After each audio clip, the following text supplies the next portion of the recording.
Hello guys, assalamualaikum warahmatullahi taala wabarakatuh. Yan, ay. Hello guys. Naka-order na kami. Ito muna yung order ko. Yan oh. Ito muna yung order ko. Tapos nag-order naman ako ulit ng Pangmayaman talaga oh. Ayan. So ngayon mag-unboxing tayo ng parcel galing sa GNT. Nag-order nga pala kami sa TikTok. buksan ko na. Sige, dito. Salma. Bismillah. Magbuhat ka na ng bahay. Bismillah. Yan, ito yung katibayan. Wow, legit. Kasi kung walang video, walang return eh. Legit. Legit naman.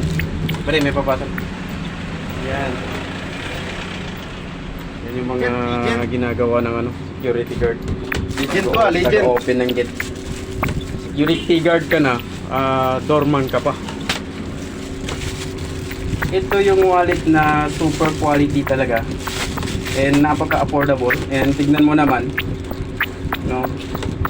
Tignan mo naman, napaka-branded naman talaga ng puro. Oh. Sana Yung yung, mayaman talaga. Oh. sana yung itim ko. Pulo. Sa'yo yan. Ito pala sa akin. Ito. Parang ito na yata. Ito kasi si Buddy, mga mahilig to sa may itim. Legit. Itim din. Tignan mo. Napaka-affordable. Di pa ito nabuksan ha. Buksan natin mamaya. Buksan mo na Buddy yung sa loob. Kala ko pa. Oo nga. Yan, Pulo Mills Wallet. And maganda yung nasa loob. Yung sa sa larawan niya sa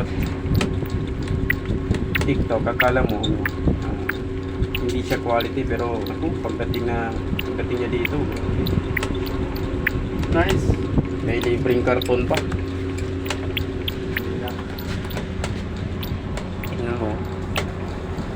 Yung makikita niyo sa video sa upload nila sa TikTok, ganun din yung darating talaga. Legit Yeah, talaga. thank you Legit. guys.